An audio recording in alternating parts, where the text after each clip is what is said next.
Aréna, Magyarország egyik legtöbbet idézett rádióműsora. Várja Önt a stúdióban Magyarics Tamás, külpolitikai szakértő, az Eötvös Loránd Tudományegyetem emeritus professzora. A műsor támogatója a Hold.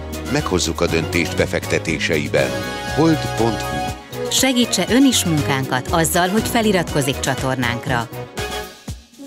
Üdvözlöm a hallgatókat! Az Aréna mai vendége Magyarics Tamás, külpolitikai szakértő, az Eötvös Loránd Tudományegyetem emeritus professzora. Jó napot kívánok, köszönöm, hogy elfogadta a meghívásunkat. Jó napot, köszönöm a meghívást. Én Király István Dániel vagyok, hallgatóink ezt a beszélgetést felvételről hallják. A következő fél órában az amerikai elnökválasztásról, illetve az előválasztásról, amerikai belpolitikáról fogunk beszélgetni, mert hogy túl vagyunk a szuperkedden, de mielőtt az eredményekről beszélnénk, kérem mondja el röviden, hogy mi az a szuperkedd és mi ennek a lényege. A szuperkedd gyakorlatilag az 1980-as évek óta létezik, mint fogalom az amerikai politikai életben. Azért nevezik szuperkednek, mert az előválasztások során, amikor minden egyes államban a Demokrata és a Republikánus Párt úgynevezett előválasztásokat tart az elnök jelölt kiválasztására, egyszerre aránylag sok állam, tehát idén 15 állam tartott előválasztást, más napokon 1, 2, 3, 4 állam, tehát ezért szuperkedd. Másodszor azért szuperkedd, mert március elején van, addig 1-2 előválasztás már lezajlott, jelen pillanatban a republikánusoknál már 22 államban, és ez a 15 egy vízválasztó általában. Tehát akkor kiderül, hogy ki az, aki talpon tud maradni, és ki az, aki nem tud talpon maradni. Feltétlenül is ez ki fog derülni.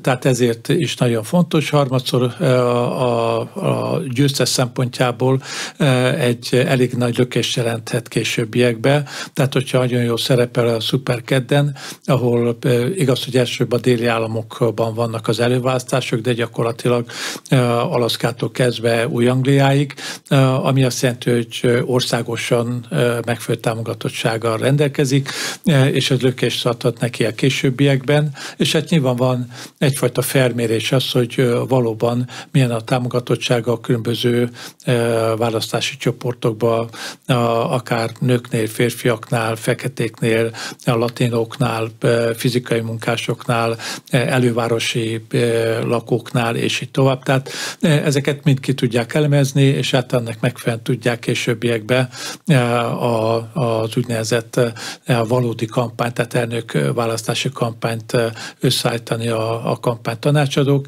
és hát nyilvánvalóan ebbe az évben feltétlenül ez azt is jelenti, hogy a két elnök előtt már megvan. Kétség se férhet már hozzá, hogy novemberben ismét Trump és Biden összecsapás lesz, hiszen pár órával a keddi urnazárás után egybehangzó sajtóértesülések jelentek meg arról, hogy Trump egyetlen kihívója, Nikki Haley kiszállt a versenyből.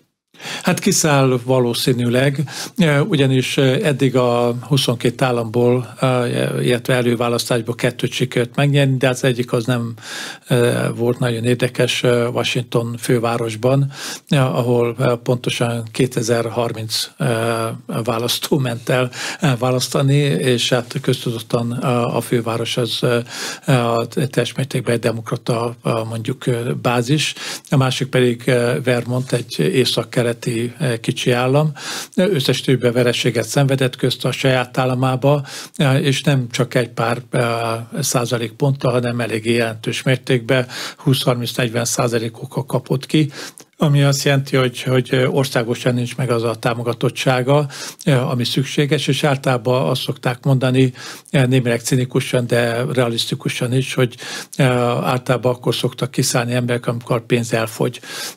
És Nikki Haley mögül fokozatosan hátráltak ki a nagy pénzadományozók. A múlt héten többek között a kókfűvéreknek az egyik cége hátrált ki mögüle, egy előválasztás, és nem is szólva egy elnökválasztási kampányról rendkívül költséges dolog. Nyilvánvalóan a különböző rendezvényeket finanszírozni kell, fizetni embereket, repülőgépeket bérelni, a hangosítástól kezdve embereket, akik a telefonbankokkal dolgoznak, irodákat fölállítani. Tehát ez egy elnöki szempontból már több $100 milliós, sőt egyes becslések szerint több mint $1 milliárd hát gyakorlatilag csomag.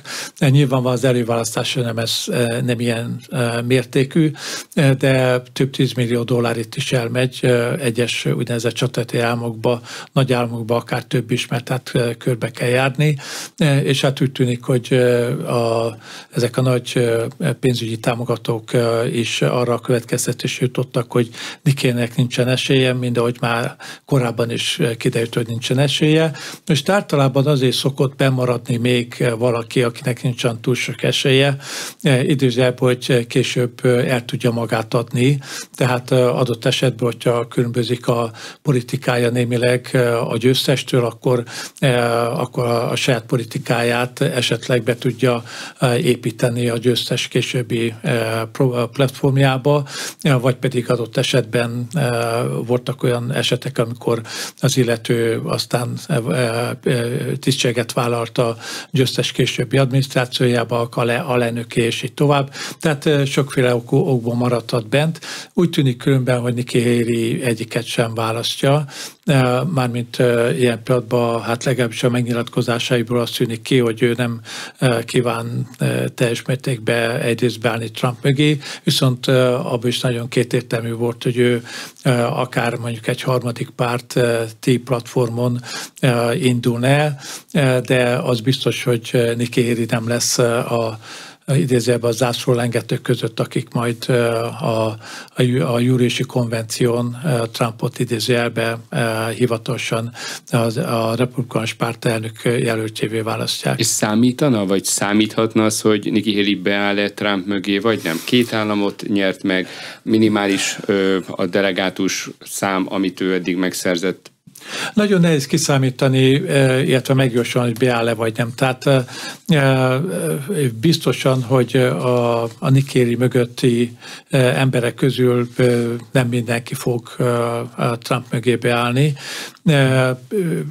Most nem Nikki Haley és Trump viszonyára tudok példát mondani, hanem egy nagyon eklatáns példa és bizonyos mértékben bédelő példa 16-ban a Hillary Clinton és Bernie Sanders közötti párharc. Igaz, hogy Sanders akkor hosszabb ideig volt versenyben Hillary Clintonnal szembe, és eléggé rossz volt a viszony a két tábor között. Annyira rossz volt a viszony különben, hogy elég sokan a Bernie Sanders támogatók közül végül is nem mentek el szavazni, vagy másra szavaztak 16-ba, és sok megfigyelő szerint ez is hozzájárult ahhoz, hogy Trump győzni tudott Hillary Clintonnal szembe. Tehát az, hogy most a Nikki Haley mögötti szavazók, és itt illetve mondjuk 2 szavazói csoportra hívnám fel a figyelmet. Az egyik az úgynevezett mérsékeltek, vagy hagyományos republikánusok.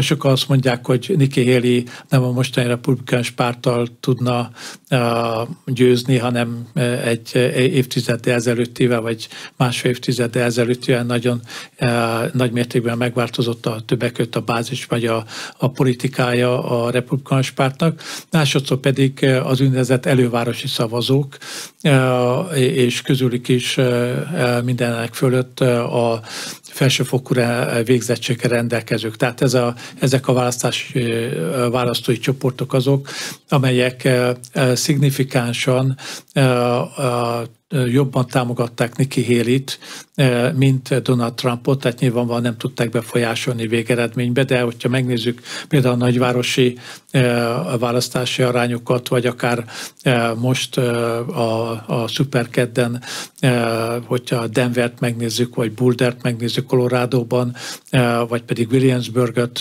megnézzük Virginiába, vagy Washington idézőbe külvárosait, mint például Arlingtont, vagy Alexandriát, ezeken ezeken a helyeken Nikki Haley jobban szerepelt, mint Donald Trump. Kérdés az, hogy ezek az elővárosi, értelmiségi, hagyományosabb republikánus szavazók beállnak a Trump mögé, vagy pedig egy harmadik jelöltet támogatnak, vagy nem támogatnak senkit, vagy átállnak a demokratákhoz. Ki lehet jelen tudásunk, illetve jelen ismeretei szerint Donald Trump alelnök jelöltje? Kinek van a legnagyobb esélye, ha nem Nikki Haleynek, aki utoljára még versenyben volt? Igen. Hagyományosan az alelnököket egy kicsit az úgynevezett a lista balanszírozására használják, tehát egy kicsit pontosabb legyek. Általában földrajzilag szerették korábban kiegyensúlyozni az alelnök-elnök páros. Tehát, hogyha valaki jött a keleti parton, akkor általában középnyugattól délről választottak, vagy nyugatról választottak alelnököt, vagy fordítva. Rengeteg ilyen példa volt. Mondjuk régen Kalifornia, Texasból jött George Bush, vagy Hillary Clinton esetében, ha elnök lehetett volna, akkor valakit délről választottok volna, vagy 60-ig megyünk vissza Kennedy keletről, és Johnson Texasból. Na most újabban viszont inkább arról van szó, hogy megpróbálják a társadalmi csoportokat maguk mögé állítani, tehát ahogy a demokraták egyrészt földrajzilag kiegyensúlyozták, ugye a Biden Delaware államból, és Kamala Harris Kaliforniából, férfi-nő. Tehát itt egy nő előtérbe került a republikánusoknál is, mert nagyon fontos választói csoport.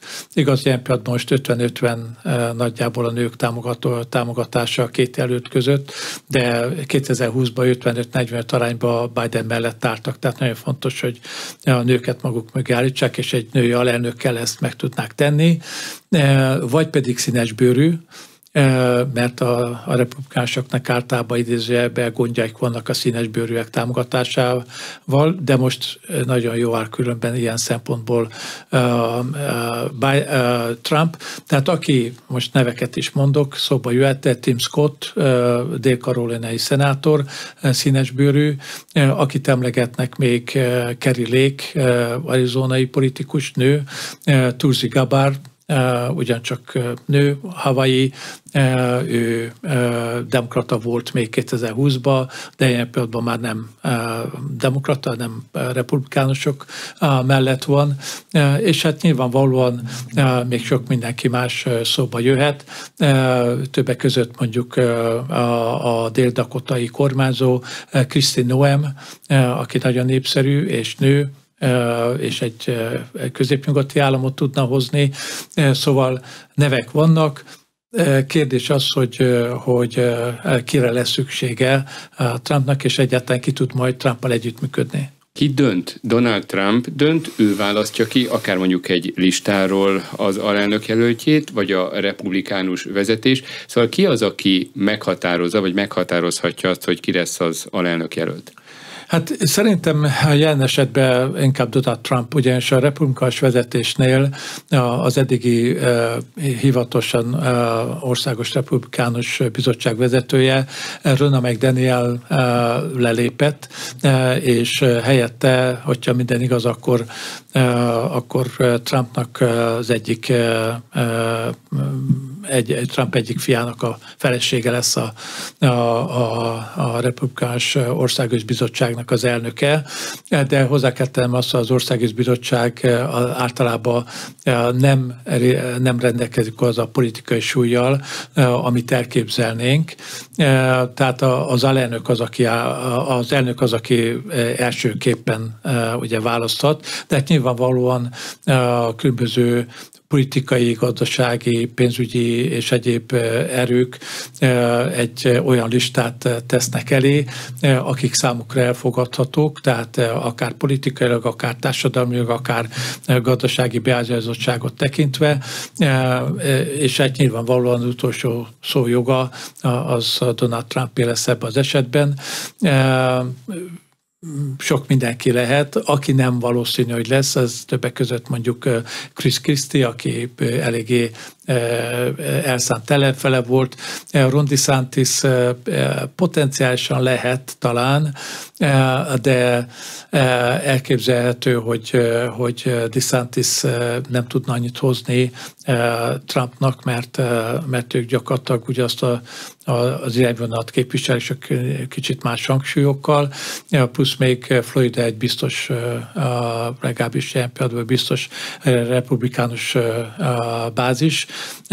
Nagyon nehéz kiszámítani, nagyon sokan beleszólhatnak ebbe, de hát mondtam, ezek a nevek forognak ilyen pillanatban. Trump már korábban azt mondta, hogy a fejében már megvannak ezek a nevek, de hát, hogy végül is milyen erők fognak ebbe közeljátszani, azt nagyon nehéz meghatározni, de visszatérve az első mondatomra, ebbe a kontextusban Donald Trump lesz szerintem az, aki végső szót kimondja. És vajon ő hogy dönt, hogy választ jelöltet? Ugye mondta, hogy korábban is volt egyfajta kiegyensúlyozó szerepe a jelöltnek.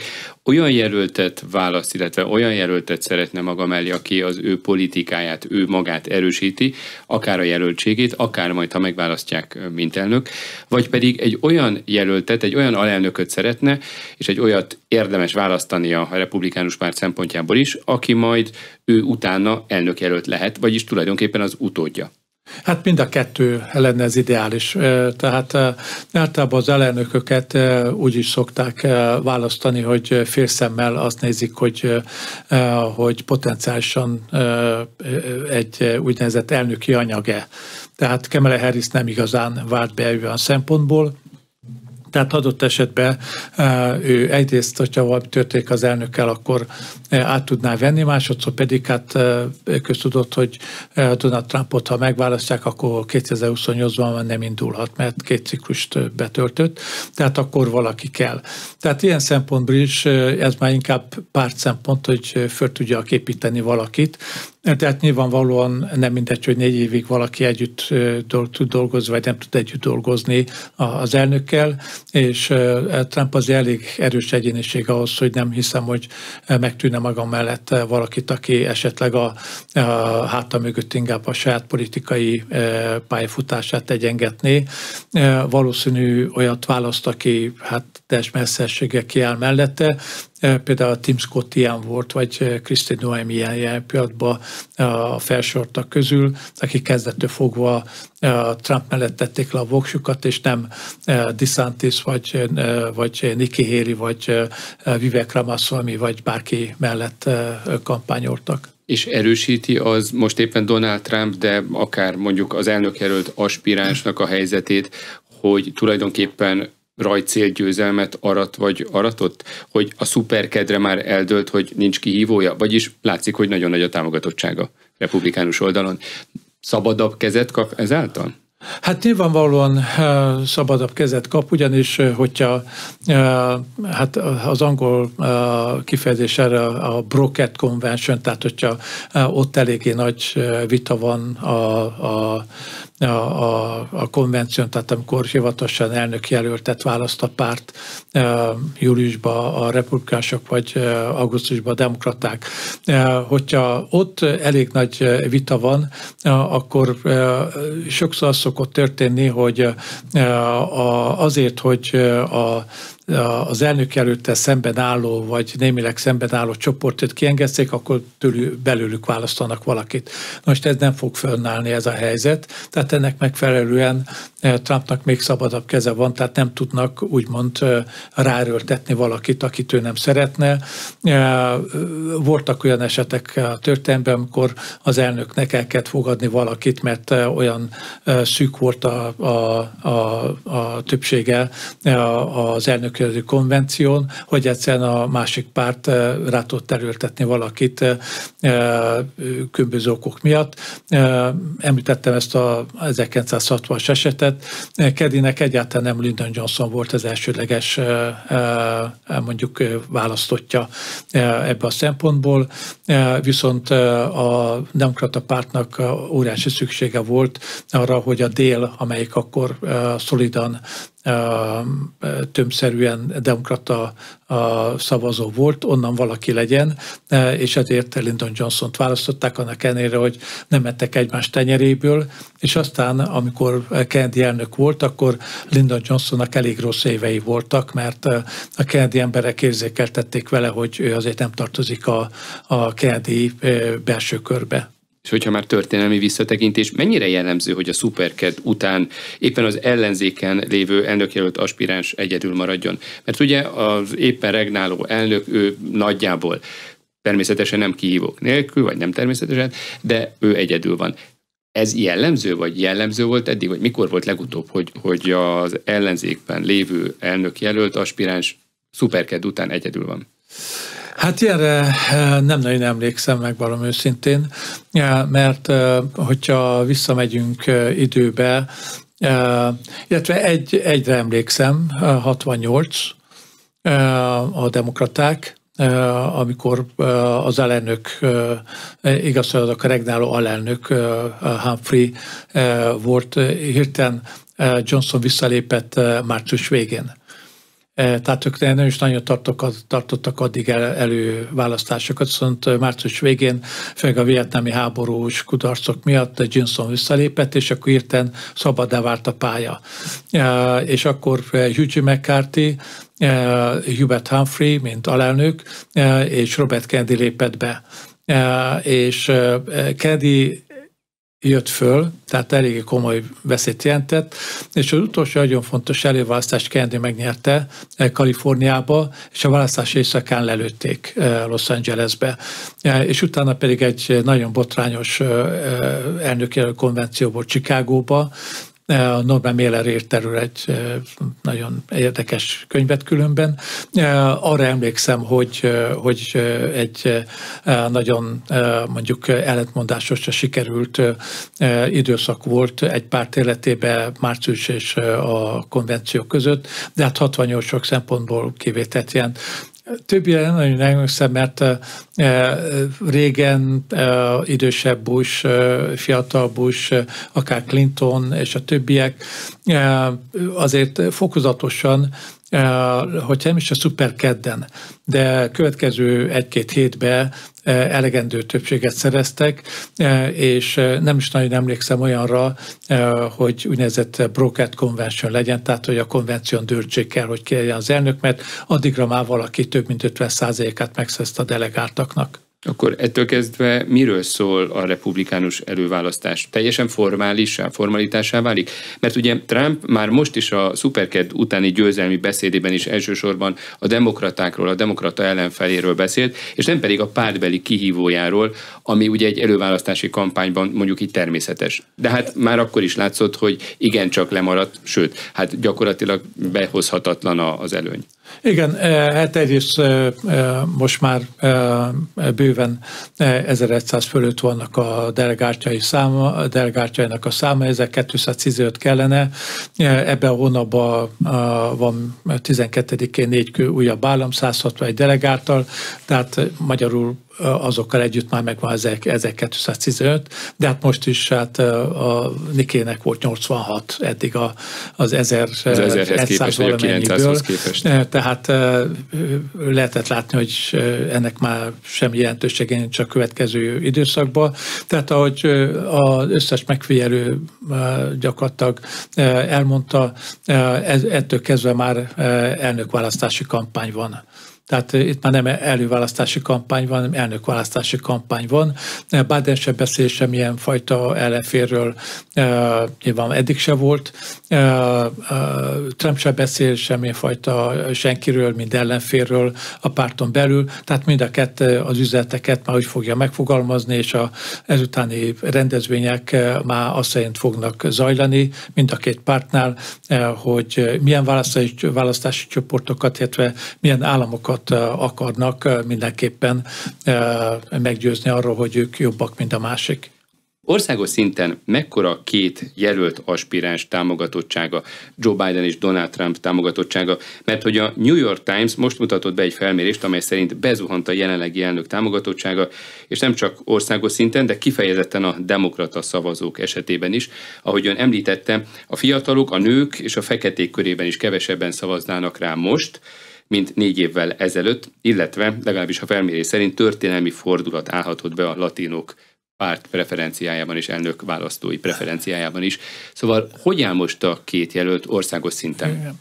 A latinoknál valóban történelmi változás lehet, mert 21%-ponttal nyerte Biden a latinok szavazatokat 2020-ban, most pedig -6%-on áll, tehát magyarul most már 46-40 arányba a Trumpra szavaznának a latinok, tehát ez egy óriási változás. A többieknél ugyancsak változás van, a fiataloknál nagyjából megfeleződött Biden támogatottsága,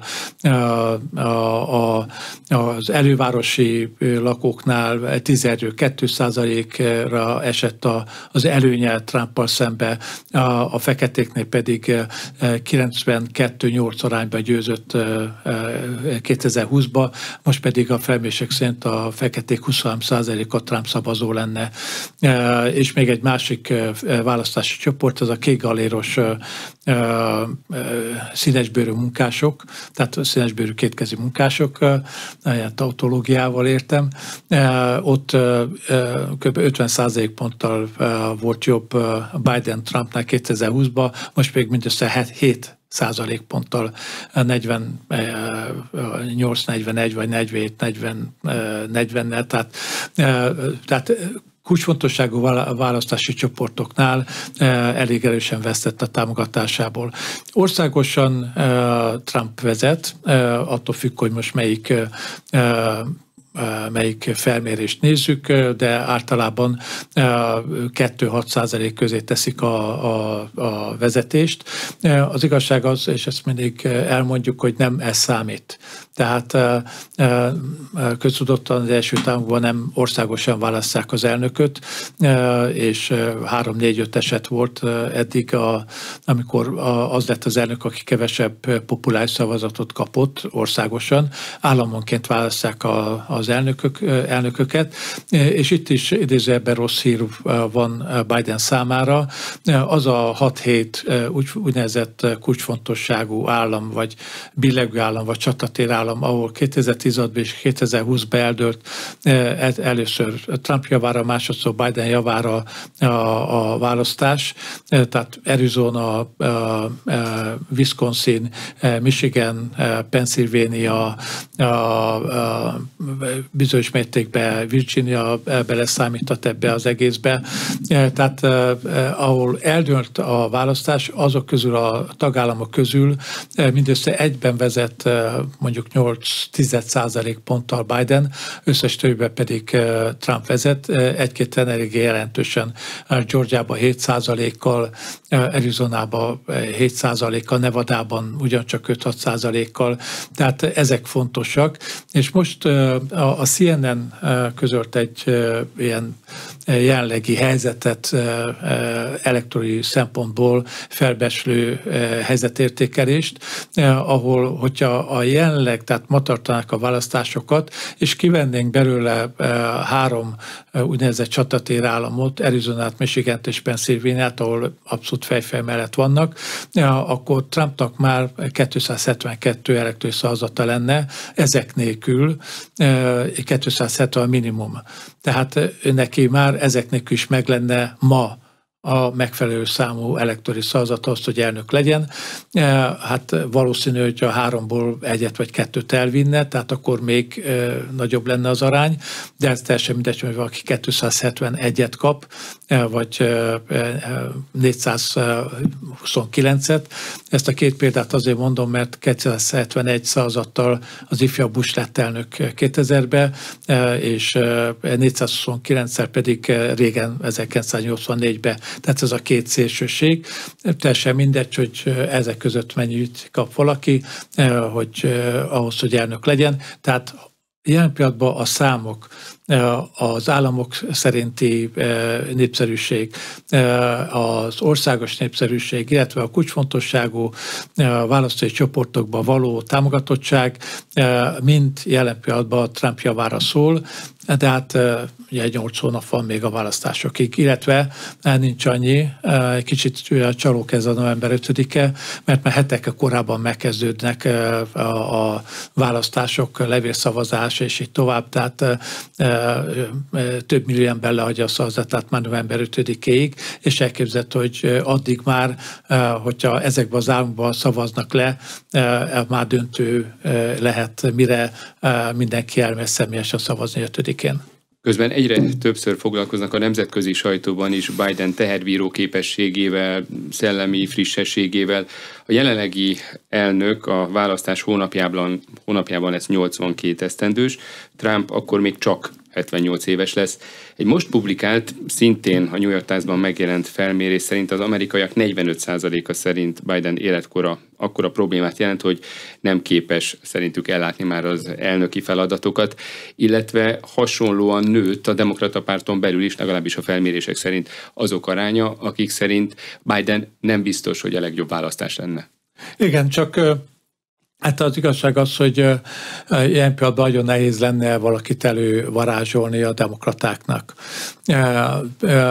Ahogy korábban szó volt ebben a műsorban is arról, hogy feltétlen Kamala Harrist úgy választották a demokraták, hogy potenciálisan fölépítik. Tehát színesbőrű nő, és Joe Biden 2020-ban utalt arra, hogy ő egy ciklusos elnök lenne, adott esetben átmeneti elnök. Kamala Harrisnek különben a választása azért volt egy kicsit érdekes, mert ő a demokrata párton belül is nagyon népszerűtlen volt. Tehát ő már 2019. decemberében kilépett az előválasztásban, mert olyan 1-2%-os támogatottsága volt a demokrata párton belül. Ennek ellenére alelnök lett, és nem tudta felépíteni magát. Tehát az ő elfogadottsága számai még rosszabbak Trump elfogadottsági számainál. Nyilvánvalóan... Mint Biden elfogadottsági számainál. Mint Bidené. Tehát nyilvánvalóan ő és a mögötte levők úgy gondolnák, hogy egyfajta joga lenne előre lépni abba az esetbe. Viszont Kamala Harris-szel nekifutni az nagyon-nagyon kockázatos lenne. Pontosan emiatt a számok miatt, ezek miatt a rossz számok miatt, és ő már bizonyított, hogy ő nem annyira kompetens. Most de együtt indulnak, mert hogy ugye a kampány az Biden és Harris kampány. Igen, most nagyon sok olyan stáció van, ahol Biden kiléphet, bejelenteti, hogy nem indul. Hivatalosan alkalmazhatnák a 25. alkotmány kiegészítést, de nem valószínű, hogy azt alkalmazzák. Ez azt jelenti, hogy az alelnök és a kabinet többsége írásba értesíti a kongresszus az elnök fizikailag, szellemileg képtelen ellátni a feladatát, és emiatt az alelnök látja el helyette a feladatokat. Az elnök, hogyha ezt vitatja, akkor újabb forduló következik. 21 nap után, hogyha jól tudom, akkor a kongresszus szavaz arról, hogy most az elnök képes vagy képtelen ellátni a hivatalát. Erre eddig nem került sor. Nem valószínű, hogy így megpucsolnák gyakorlatilag Bident.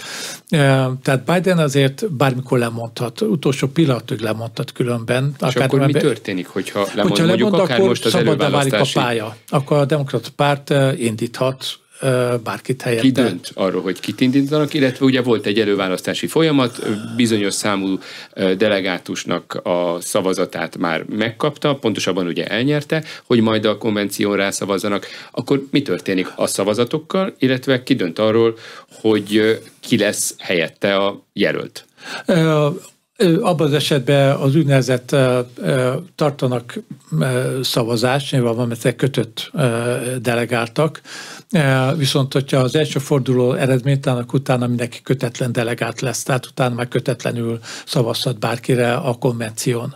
Most, hogyha a konvención sem választanak mást, mint Bident, és Biden utána mond le, történik vele valami, hát most nagyon szélsőséges esetek mondok, kap egy stroke-ot, vagy bármi egyéb, ez sok minden történhet, akkor hát összeülnek hivatalosan a demokrata országos bizottság, de hát nyilván van nem csak ők, hanem a kongresszusi vezetők, szenátusi vezetők, képviselők, és hát nyilvánvalóan a párt mögött álló támogatók akkor összedugják a fejüket, és megpróbálnak valakit indítani.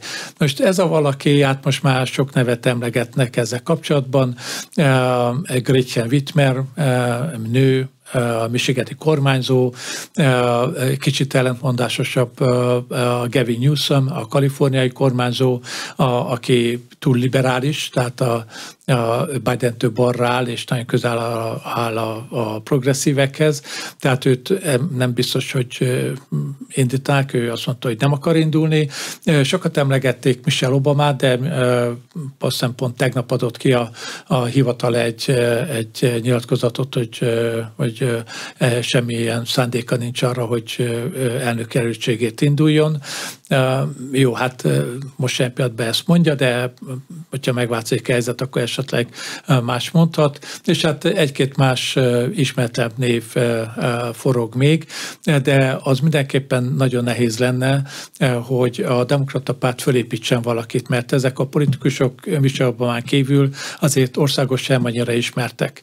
Annak ellenére, hogy kaliforniai kormányzó. Érdekes módon különben Gavin Newsom és Ron DeSantis egyfajta idézőjelben kvázi elnök jelölti vitát tartott, ami eléggé szokatlan volt, de hát ők voltak a két párt feltörekvő csillagai még pár hónap ezelőtt, és sokkal arra tippeltek, hogy hát már egyfajta bemelegítés arra, hogy ez a két kormányzó lesz majd az, akik az idősebb generáció helyébe lépnek, tehát Biden-Trump helyébe lépnek, és egyfajta hát főpróba volt, hogy ők hogyan tudnak egymással vitázni, milyen platformokat képviselnek, és így tovább.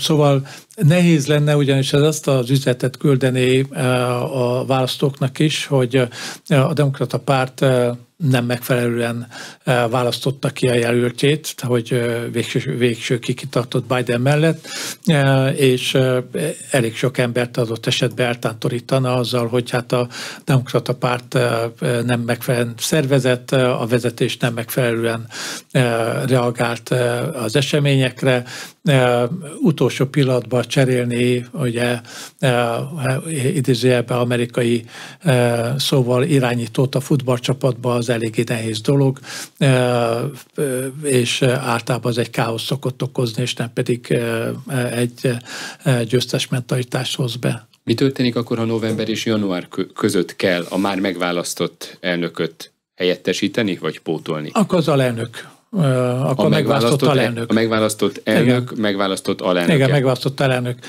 Eddig különben egyetlen olyan elnök volt, akit még alelnöknek sem választottak meg. Megint csak a 70-es évek. Richard Nixont ugye 72-ben újra választották, óriási többségek különben. Tehát a Watergate betörés az abszolút fölösleges volt politikai szempontból, mert George McGovern-t, aki később magát az amerikai Gorbacsovnak nevezte, és legalábbis Gorbacsov későbbi pályafutását tekintve legalább annyira kudarcos volt, mint Gorbacsov, amikor indult az orosz elnökválasztáson. De minden esetre az ő alelnöke le kellett, hogy mondjon a korrupciós ügyből kifolyólag, és utána pedig ő a kisebbségi vezető Gerald Fordot nevezte ki alelnöknek, és utána ő magának is le kellett mondani, vagy lemondott 74 2014 augusztusban, és akkor Gerald Ford lett az elnök, úgyhogy ő még alelnökké se választották. Tehát ilyen furcsa dolgok történhetnek, de hát ez egy elég egyszerű dolog lenne, hogyha az elnök a november és január közötti időszakban valamilyen módon megválasztott elnök meghal, lemond, bármi történik vele, akkor természetesen a megválasztott alelnök az, aki belép helyett, és a megválasztott alelnök választ maga mellé egy alelnököt. Az ellenzéknél, jelen esetben a republikánusoknál egyszerűbb lenne a pótlás. Ugye Biden egy idősebb úr, hozzá képest Donald Trump ifjabb, 4 teljes esztendővel, 78-82 év. Hogyha Donald Trumpnak kellene visszavonulnia, egyszerűbb lenne az ő pótlása a demokratáknál? Mert hogy ott nem egy éppen regnáló elnökről van szó. Igen, hát azt nem mondom, hogy egyszerűbb, mert ugye itt végül is mindegy lenne, hogy regnál vagy nem regnáló elnökről van szó. Legalábbis 2-3 ismertebb ember van a republikánus oldalon, mivel az előválasztások azért lezajlottak addig, ameddig, és hát itt egyértelmű, hogy DeSantis az, aki szóba jöhet, és sokan úgy gondolják, hogy DeSantis azért lépett ilyen korán vissza, hogy ne rongálja az esélyét később. Ugyanis, hogyha valaki túl hosszú ideig marad bent, akkor az azt jelenti, hogy a későbbi győztes arra kényszeríti, hogy energiát, pénzt, stb. Kölcsön arra, hogy megnyerje az előválasztást, és ezzel gyengíti adott esetben a pozícióját a későbbi másik párttal szembeni versenybe.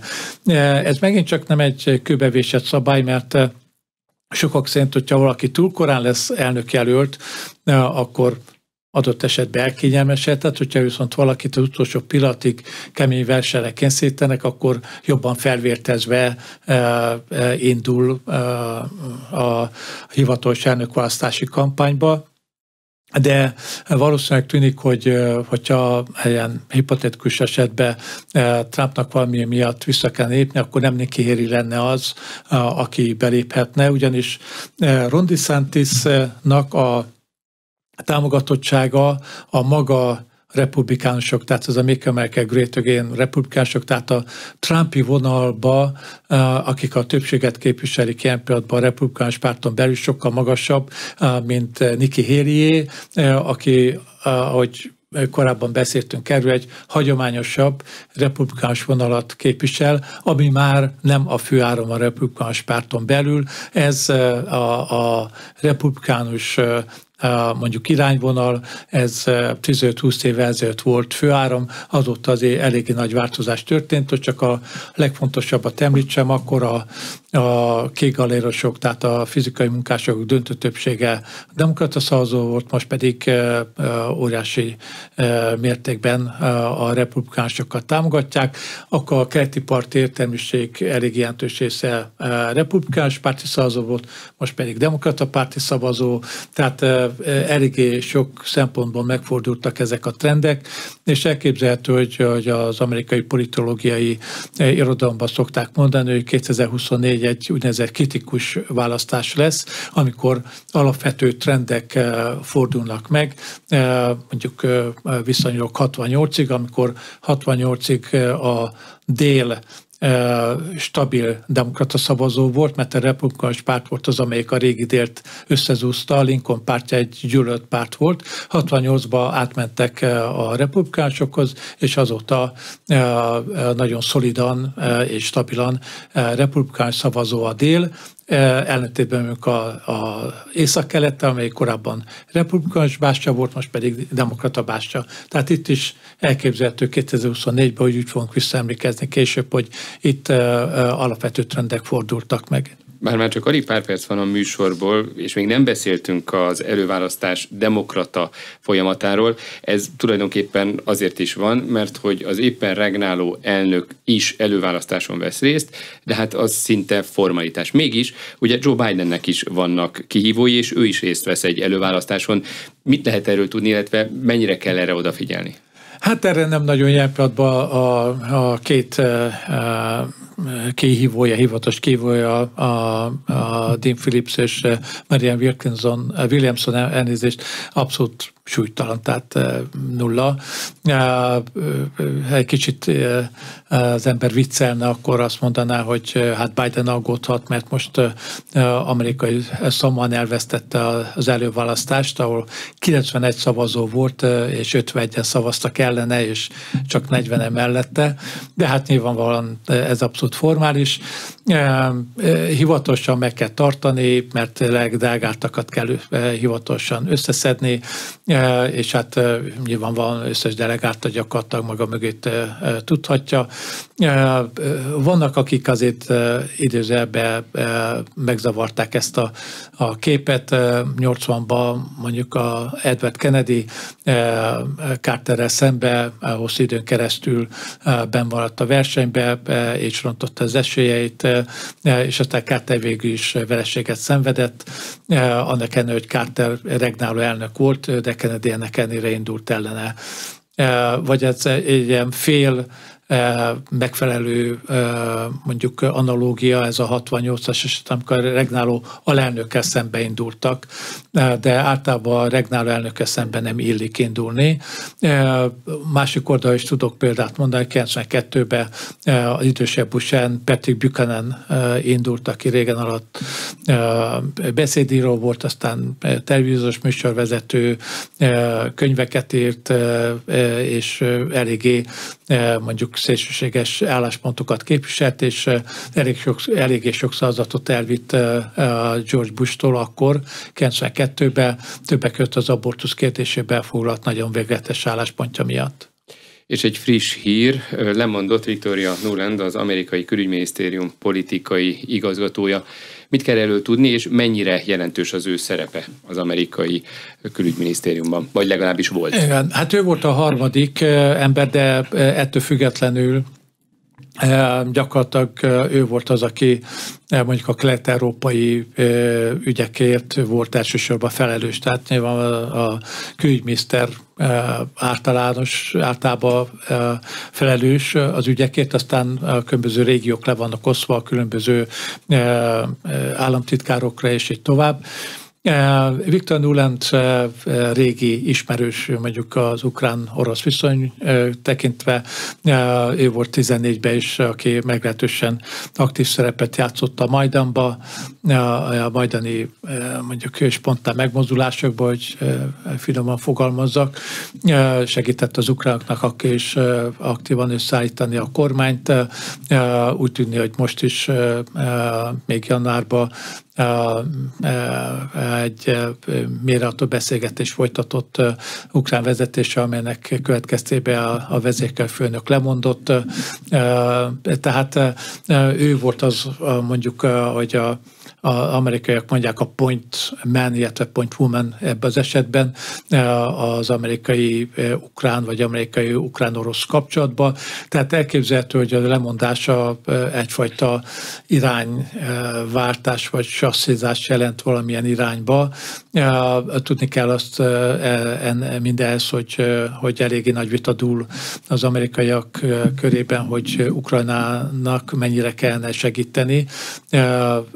A republikánusok egyértelműen szeretnék visszafogni a támogatottságot, illetve a támogatást, és a közvélemény is egyre kisebb arányba támogatja az amerikai-ukrajnai szerepvállalást, és elképzelhető, hogy a választások során ez egyfajta albatrosz lesz Bidennek a vállán, mert szemre vetetik, hogy sok pénz és gyakorlatilag azért komoly eredményt nem tudtak elni az ukránok. Várható volt a lemondása, vagy lehetett erről pletykákat hallani? Vagy teljes meglepetés? Hát én nem tudok erről nyilatkozni, nem olvastam erről, hogy a lemondása várható. Nyilvánvaló nem teljesen váratlanul történt a kormányzaton belül, tehát elképzelhető, hogy ő már korábban jelezte, hogy távozni kíván. Hozzá kell tenni azt, hogy ő nagyon erős tagja volt ennek a neokonzervatív körnek, a férje Robert Kagan, aki az egyik héja, tehát ők egy héja párt alkottak, nem a Zavaron, hanem Washingtonba, és lehetséges, hogy ez az agresszívabb külpolitikai vonal az, ami egy picit hátrébb szorulhat, de hát ez abszolút spekuláció. Egy ember, most már tényleg belebonyolódtam ebbe az ornitológiába, egy fecske nem csinál nyarat és nem csinál politikát, főleg a külügyminisztérium harmadik posztjáról, de elképzelhető, hogy itt valami nagyon enyhe irányváltás lehet, de hát ez nagyon nehéz kiszámítani. Köszönöm, hogy itt volt az Aréna. Mai vendégem Hagyarics Tamás külpolitikai szakértő, az Eötvös Loránd Tudományegyetem emeritus professzora volt. A műsort visszahallgathatják az infostart.hu oldalon. Amennyiben tetszett a beszélgetés, iratkozzanak fel az Inforádió YouTube csatornájára. A műsor összeállításában Szécsi Ágnes és Módos Márton főszerkesztő vett részt. A műsorvezetőt Király István Dánielt hallották. Köszönöm a figyelmüket, viszonthallásra. A műsor támogatója a Hold. Nem csak vagyont, kockázatot is kezelünk 1994 óta.